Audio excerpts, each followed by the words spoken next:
Nah, selanjutnya saya akan mengupas tentang nomor NPWP-nya. Jadi, nomor NPWP itu terdiri dari 15 digit, ya. Jadi, 9 digit pertama untuk nomor NPWP itu merupakan kode dari wajib pajak, nomor wajib pajak itu sendiri. Nah, kemudian 6 digit berikutnya itu merupakan kode administrasi perpajakan. Nah, 6 digit berikutnya ini ya, jadi 3 digit pertamanya itu adalah kode KPP, kemudian 3 yang selanjutnya itu adalah kode cabang. Ya. Jadi kalau misalkan itu adalah induk, biasanya kode cabangnya masih 000.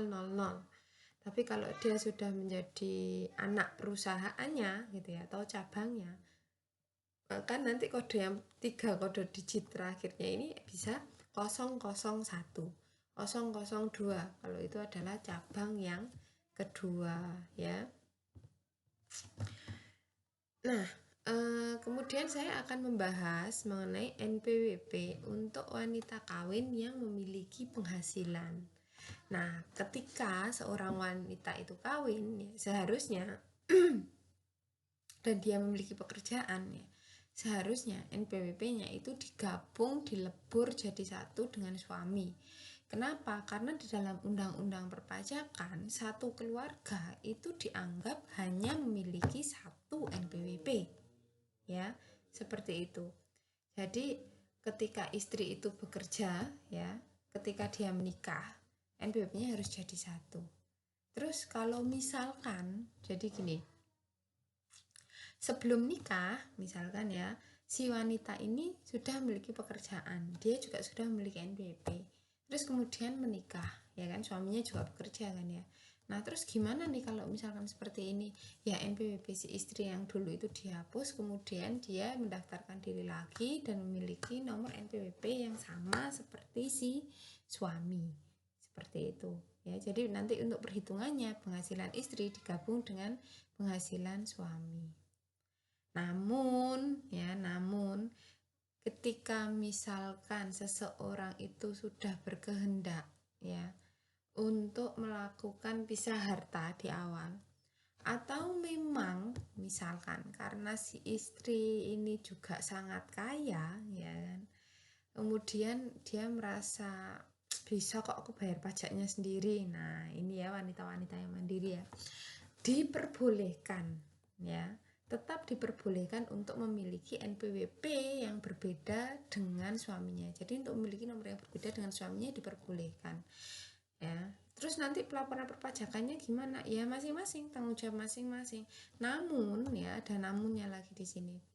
Ketika mereka memiliki NPWP yang berbeda, biasanya jatuhnya pajak yang dibayar itu akan lebih tinggi ya, daripada ketika dia melakukan atau penggabungan NPWP ini. Kok bisa gitu sih? Nah, ini nanti tunggu sampai semester 2 atau semester 3 sampai saudara mendapatkan mata kuliah pajak penghasilan orang pribadi. Nah, di situ nanti saudara akan tahu kenapa sih kalau misalkan NPWP digabung sama NPWP nanti dipisah, jatuhnya ya, pajak yang dibayarkan, uang pajak yang dibayarkan itu akan lebih banyak apabila NPWP-nya itu dipisah. Jadi kalau pengen bayar pajaknya lebih sedikit, ya udah NPWP-nya digabung aja ya. Nah, itu dari saya ya. Nah, kemudian ya ketika saudara meresum kemarin ya, apakah saudara sudah menemukan apa sih yang dimaksud dengan penerbitan NPWP dan PKP secara jabatan? Jadi biasanya pengukuhan NPWP atau PKP secara jabatan ini biasanya dilakukan kepada subjek pajak yang sudah memenuhi persyaratan subjektif dan objektif namun tidak mau mendaftar ya. Kemudian dia adalah pengusaha yang sudah dikenai PPN namun tidak melaporkan usahanya. Kalau misalkan seperti itu, maka dia akan dikenai NPWP. Kalau misalnya seperti itu ya dan ketahuan, maka dia akan dikenai NPWP dan PKP secara jabatan. Jadi contohnya seperti ini, misalkan saya gitu kan ya, Di sini saya mau punya ya, jadi saya punya usaha online shop gitu ya.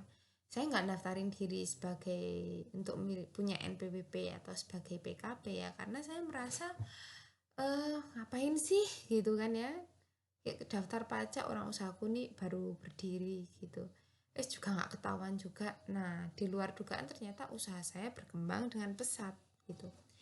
Saya banyak melakukan transaksi-transaksi itu dengan pemerintah, kepada perusahaan-perusahaan yang besar juga, kepada orang pribadi. Pokoknya transaksi saya sangat banyak gitu ya. Nah, kemudian ya DJP, pihak Fiskus itu tak sengaja menemukan bahwa saya ini adalah seorang subjek pajak. Kemudian saya ternyata sudah memiliki transaksi, usaha saya besar, tapi saya nggak punya NPWP gitu ya.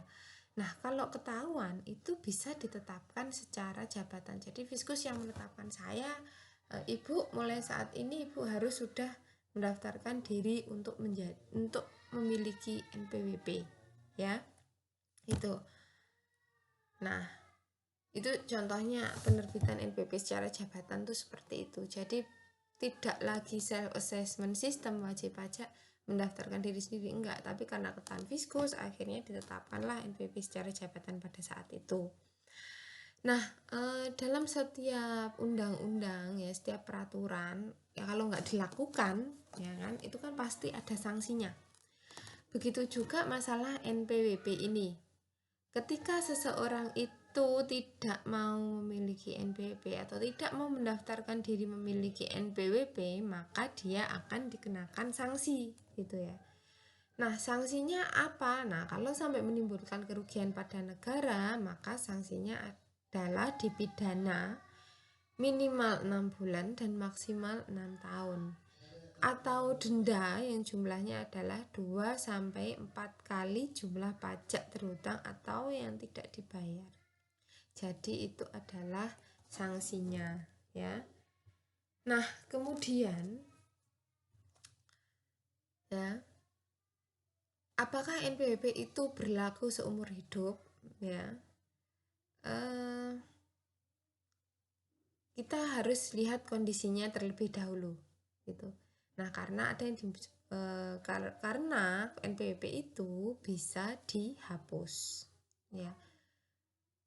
Kenapa NPWP itu bisa dihapus gitu ya? Yang pertama, apabila wajib pajak orang pribadi tersebut meninggal, ya kan? Misalkan saya masih berpenghasilan saat ini, tapi kalau misalkan nanti saya meninggal gimana? Ya udah dihapus aja. Ya masa orang mati suruh menghapus? Ya bukan saya dong yang sudah meninggal kemudian lapor ke KPP saya berkeliaran misalkan gitu ya, arwah saya berkeliaran, ya enggak seperti itu ya. Yang menghapus siapa? Yang jelas ya ahli waris saya, ya kan, orang-orang terdekat saya yang mengetahui bahwa saya sudah meninggal bisa melapor ke KPP bahwa yang menunjukkan bahwa saya ini adalah wajib pajak yang sudah meninggal, misalkan seperti itu ya. Jadi diajukan oleh ahli warisnya. Kemudian WP badan, wajib pajak badan tadi yang saya contohkan, siapa sih wajib pajak badan ya, masih ingat ya, ada PT, CV, firma, koperasi, yayasan ya, yang dilikuidasi karena perhentian atau penggabungan usaha. Jadi kalau misalkan ya usaha tersebut sudah pailit, maka mau nggak mau NPWP-nya juga harus dihapus. Itu yang pertama. Kemudian penggabungan usaha, misalkan apa sih? Ketika merger atau akuisisi, ya, ketika suatu perusahaan itu bergabung menjadi satu, ya kan?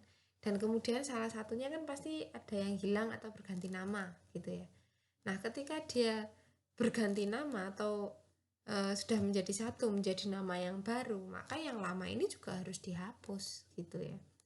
Jadi penggabungan usaha itu harus dihapus NPWP-nya. Kemudian daftar lagi ya kan, kalau membentuk usaha baru ya daftar lagi NPWP dengan nama yang baru.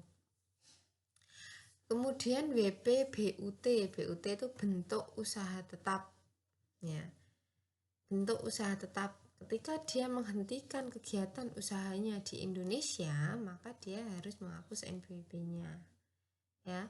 atau dianggap perlu oleh Dirjen Pajak. Nah, ini.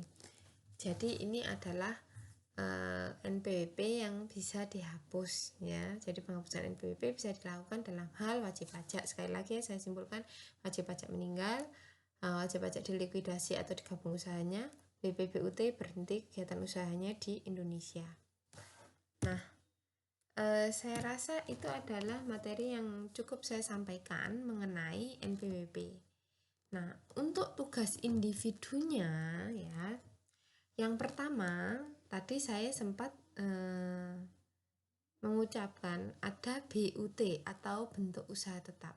Ya, jadi ada wajib pajak BUT atau bentuk usaha tetap. Sekarang pertanyaannya adalah jelaskan apa yang dimaksud dengan BUT. Kemudian berilah contoh BUT. Seperti apa sih contoh BUT itu? Nah, itu ya, itu pertanyaan yang pertama. Kemudian pertanyaan yang kedua yaitu, kalau misalkan ada anak kecil, mungkin beberapa tahun yang lalu kalau saudara ingat, itu kan banyak artis cilik ya kan, seperti Afika, kemudian ada si Baim, Aim ya kan. Nah, itu kan masih kecil tapi penghasilannya dia kan banyak.